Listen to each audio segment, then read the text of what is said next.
Since TinyCore has a huge library of programs, tools, etc.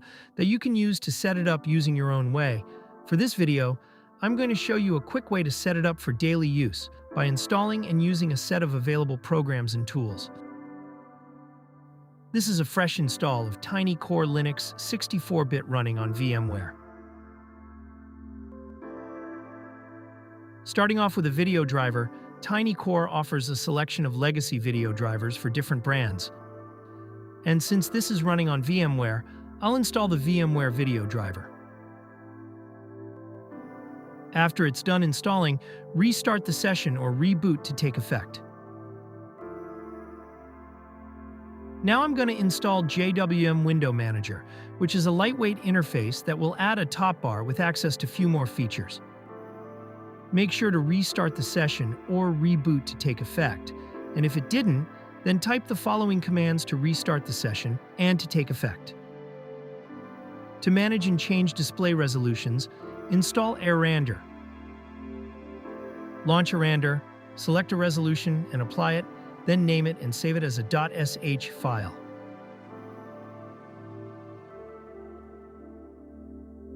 To make the change permanent, we need to move the file into another folder. And to do that, I'll install PCMan File Manager so I can browse folder contents. Now, move the saved resolution .sh file from screen layout to the .x.d folder, and we're not done yet. We also need a text editor to edit configuration text files. I'm going with LeafPad. Now open the .file system file in the op directory with LeafPad.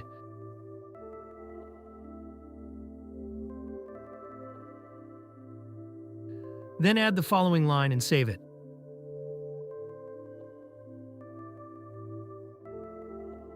And finally, we need to run the backup, so it won't reset next time it reboots. Type the following command, then hit enter, and you're pretty much done. Now, when I restart the session, it loads the correct resolution. Higher resolutions will break the interface. If it does, try selecting lower ones.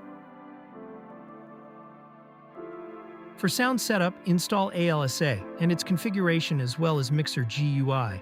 The mixer is essential to set up the volume.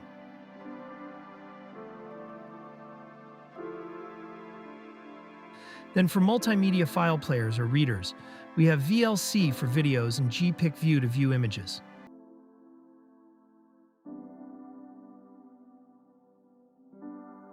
I'll open sample files later on in the video using these two.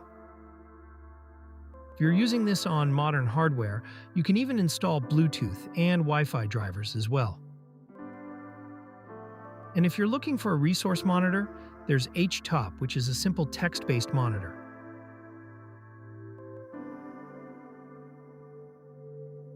There are two available modern web browsers for TinyCore, Brave and Firefox. Brave installs directly, and for Firefox, make sure to select Firefox Get Latest, then run the command to install the latest version. Here's Brave.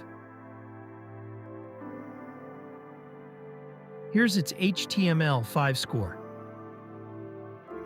Here's Firefox. And here's its HTML5 score. We have a sample image file and a sample video file. You can then set VLC as a default player for videos, and GPIC-View as a default image viewer.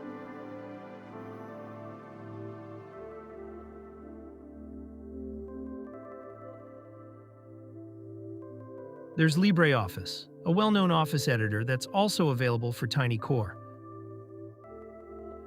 LibreOffice comes with document, spreadsheet, presentation, draw, math formula, and database editors. And if you're looking for an image editing software, there's GIMP and GIMP 2. It's a free Photoshop alternative that offers similar pro-level image editing tools.